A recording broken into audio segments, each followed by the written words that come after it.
위안부 소녀상 철거. 수많은 뉴스들에 오르내렸던 평화의 소녀상 철거 문제. 그리고 한 분 한 분씩 세상을 떠나시는 일본군 위안부 피해자 할머님들. 현재 남아 계신 할머님들은 불과 39분 뿐입니다. 서서히 떨어져가는 꽃들, 얼마 남지 않은 꽃잎들. 이런 꽃들을 기억하기 위한 목적으로 세워진 평화의 소녀상은 하루하루를 어떻게 보내고 있을까요?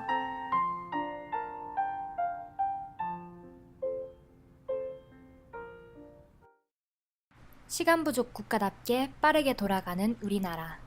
수많은 발걸음들이 세상을 이루고 있을 때 평화의 소녀상이 만나는 발걸음은 과연 얼마나 될까요? 오색 단풍들과 썰렁한 바람이 동반한 어느 가을날, 평화의 소녀상은 의연하게 자리를 지키고 있었습니다. 홀로 앉아있는 평화의 소녀상이 너무 쓸쓸해 보이고 외로워 보였지만 다행이라고 생각된 것은 바로 소녀상에 씌워진 하얀 모자, 목도리, 그리고 발토시, 옆에 놓여진 고운 꽃이었습니다. 소녀상이 이 쌀쌀한 가을을 혼자서만 난 것은 아니구나라는 생각에 안도감이 들었습니다. 하지만 그런 안도감도 잠시. 1시간이 지나고 2시간이 지나도 소녀상을 찾아오는 발걸음은 보이지 않았습니다. 소녀상을 바로 앞에 두고 쳐다보지도 않고 지나치는 경우가 대부분이었습니다. 소녀상은 매일매일을 이렇게 지나치는 많은 발걸음들을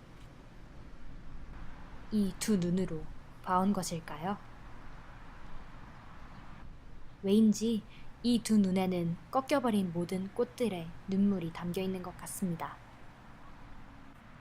몇 발자국만 걸음을 옮기면 소녀상에게로 발걸음을 돌릴 수 있는데 왜 사람들은 그저 당연하다는 듯이 지나치는 것일까요? 소녀의 이 입에서 나오는 외침이 전혀 들리지 않는 것일까요? 하지만 다행히도 모든 사람들이 소녀의 외침을 듣지 못한 것은 아니었습니다. 소녀의 간절한 외침에 답해준 사람들이 몇 있었습니다. 그들에게 물어보았습니다.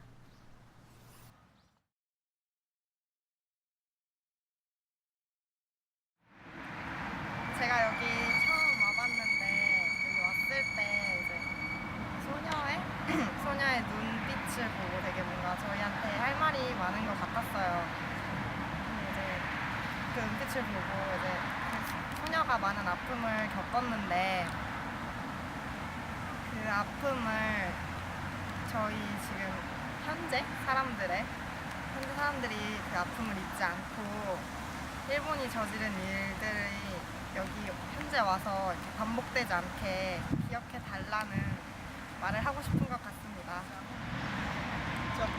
저 소녀상이 정말 살아있다고 생각하면 우리가 그냥 못 지나치잖아. 그치? 근데 사람들이 너무 무심한 것 같아서 나 가슴 아파. 나를 좀 알아봐주고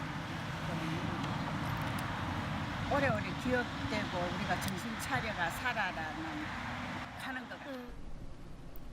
하루 동안 소녀상이 만나는 다양한 사람들을 직접 보다 보니 어느덧 어둠이 가득하고 바람도 더욱 가득해진 밤이 되었습니다. 하늘이 소녀상의 마음에 동화되었는지 비도 내립니다. 소녀상은 여전히 홀로 자리에 있습니다. 무슨 말을 그렇게 하고 싶어 이리도 강하게 주먹을 쥐고 있는지, 두 눈은 왜 이리 한과 슬픔에 가득 차 있어 보이는 건지, 그리고 굳게 담은 이 입은 무슨 말을 하고 싶은 건지 아무도 궁금해하지 않습니다. 소녀상 옆에 빈자리는 여전히 비어있고 홀로 매서운 비를 맞고 있습니다. 이렇게 더 이상은 외로워서는 안 될 소녀의 하루는 외롭게 지나가고 있습니다. 하루 동안 평화의 소녀상을 방문한 사람은 불과 16명. 소녀상 주변을 지나친 사람들의 수는 셀 수 없이 많았는데 말입니다.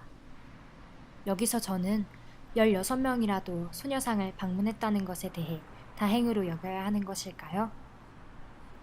그건 아닙니다. 평화의 소녀상은 하루 중 대부분의 시간을 홀로 보냈습니다. 소녀는 계속 외칩니다. 소녀의 외침을 들어주고 대답해줘야 할 사람들은 다른 사람들이 아니라 바로 우리들입니다. 소녀상의 외침은 꺾여버린 꽃들의 외침과 같습니다.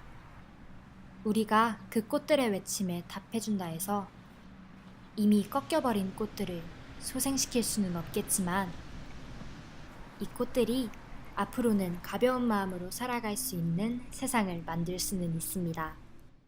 앞으로의 세상에서는 더 이상의 죄책감도, 분노도, 한도, 외로움도 지니지 않고 정말 가벼운 마음으로 살아가게 만들 수 있습니다.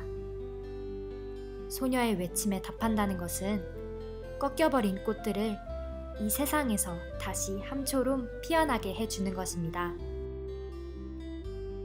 항상 기억해주세요. 그리고 대답해주세요. 소녀는 오늘도 외치고 있습니다.